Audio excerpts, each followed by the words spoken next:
देखिए, एक चीज़ बड़ी स्पष्ट है कि अभी जो लोग कांग्रेस छोड़ के भारतीय जनता पार्टी में आए हैं तो भारतीय जनता पार्टी में आ तो गए हैं और ये निर्णय लिया गया उनके हाई कमांड द्वारा। अब जो लोग भारतीय जनता पार्टी के कांग्रेस के इन विधायकों से लड़े थे और हारे थे, वो भी भारतीय जनता पार्टी के पुराने सदस्य हैं। उनके दिलो दिमाग में क्या गुजर रहा होगा? एक सरकार को बनाने के लिए उनके सबके गर्दन काट दी गई। जो बरसों से भारतीय जनता पार्टी में थे वो क्या सोच रहे होंगे? जो नीचे के कार्यकर्ता हैं, जो एक दूसरे के खिलाफ रहे, आज उनकी स्थिति हालत क्या है? मैं कहूँ तो बहुत अच्छा नहीं लगेगा, लेकिन मोटे शब्दों में बता रहा हूँ कि ग्वालियर चंबल संभाग में नीचे के स्तर के कार्यकर्ता बहुत नाराज हैं। बोल नहीं रहे लेकिन नाराज हैं, और इसी प्रकार से जिनके टिकट अब लग रहा है कि कट जाएंगे, वो केवल अभी कटेंगे या नहीं कटेंगे, ये कौन ऐसा व्यक्ति होगा जो फायदा बहुत होगा, हमको बहुत फायदा होगा।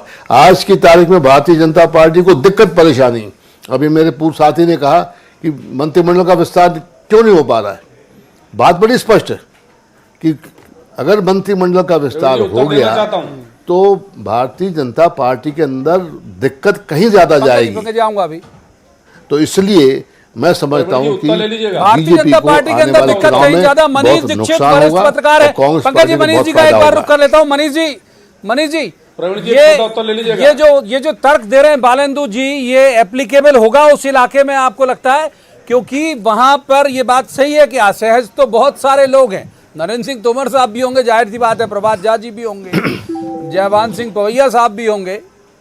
बिल्कुल होंगे प्रवीण जी, और इसके पीछे वजह यह है कि भाई कोई भी नेता होता है वो अपनी कॉन्स्टिट्यूंसी बड़े लंबे समय में नर्चर करता है, और वो किसी को तश्तरी में अपने विरोधी को, जिससे वो चुनाव हारा है, उसको वो तश्तरी लगा के तो नहीं देगा प्रवीण जी। इतना तो हम आप समझते हैं। जहां तक बात है कि वो 16 सीटों पर क्या प्रभाव पड़ेगा, तो वो उधर की जनता ये तय करेगी कि भाई जनता को लगता है कि जो नेताजी थे वहां के, और जिनके साथ इतना बड़ा एक पॉलिटिकल मूवमेंट हुआ जो मध्य प्रदेश में अपने आप में एक इतिहास बना है, तो अगर जनता को लगता है कि नेताजी ने सही किया है तो जनता उनके साथ जाएगी। अगर जनता को लगता है कि उनके वोट को का सौदा हुआ है तो जनता उसके खिलाफ वोट देगी।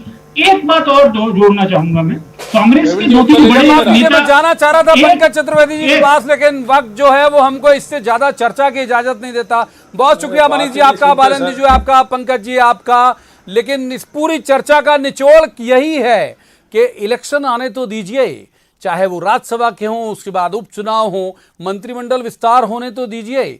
जाहिर सी बात है कि आप किसी की सीट से उसे उठा के दूसरे व्यक्ति को बैठा लोगे तो उसके पेट में मरोड़ तो होगी। अब किस शक्ल तक होगी ये भविष्य में तय होगा। तो आज की इस चर्चा में इतना ही। कल किसी खास मसले पर खास पैनल के साथ बैठेंगे और कहेंगे जवाब तो देना होगा। लेकिन तब तक आप देखते रहिए न्यूज़ 18 मध्य प्रदेश छत्तीसगढ़।